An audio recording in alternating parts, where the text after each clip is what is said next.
नमस्कार मित्रांनो, पी-एम किसान सन्मान निधीचे पूर्ण हप्ते खात्यात जमा होऊनही नमो शेतकरी सन्मान निधीचे काही शेतकऱ्यांचे 6वा आणि 7वा हप्ता अजूनही त्यांना मिळालेला नाही आहे मित्रांनो. त्यासाठी त्यांनी काय करायचं आहे, हे आपण स्टेप बाय स्टेप मार्गदर्शन करणार आहोत मित्रांनो. व्हिडिओ पूर्ण पहा, कुठेही स्किप करू नका. तर चला सुरू करूया. मित्रांनो, तर नमो शेतकरीचे निधी का येत नाही याचे अनेक कारणं आहेत. त्याच्यात का आला नाही याची काही कारणं आहेत ते सांगतो. मग तुम्ही कुठं चौकशी करायची आहे ते आपण व्हिडिओच्या शेवटी पाहू. तर पी-एम किसान मिळाला नाही तर नमो आपोआप मिळेल असे नाही. राज्य सरकार बेनिफिशियरी लिस्ट तयार करून मगच आपले पैसे सोडत असते.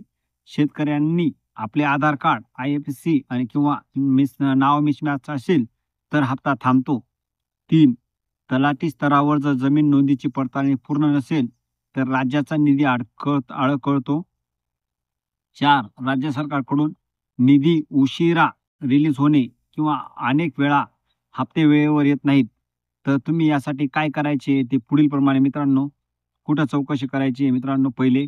पहिले ऑनलाईन महा-डी-बी-टी पोर्टलवर तपासायचं आहे मित्रांनो. https महा-डी-बी-टी महाराष्ट्र गव्हर्नमेंट.इन या संकेतस्थळावर जाऊन नमो शेतकरी सन्मान निधी या योजनेत तुमचा स्टेटस दिसतो. तिथे पेमेंट सक्सेस, पेंडिंग, रिजेक्टेड अशी माहिती येते. गाव पातळीवर चौकशी तुमच्या तलाठी, कृषी सहाय्यक, पंचायत कार्यालयात जाऊन करता येऊ शकते.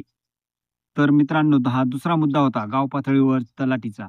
तिसरा मुद्दा आहे मित्रांनो, तिथे गाव पातळीवर तर बेनिफिशियरी यादी असतेच.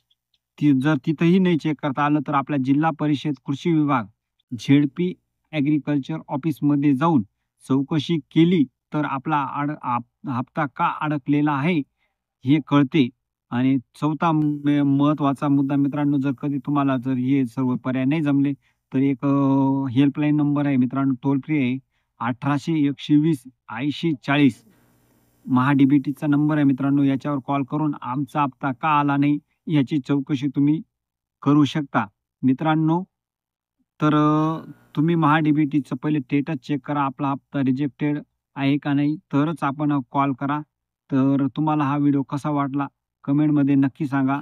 आणि अशाच नवनवीन व्हिडिओ पाहण्यासाठी आपल्या चॅनलला सबस्क्राईब करा. मित्रांनो, आपण दर हप्त्याला 2 बाजार, एक सोमवारचा म्हैस बाजार सटाण्याचा दाखवतो आणि बुधवारचा बैल बाजार याचीही आपण अपडेट घेत असतो मित्रांनो.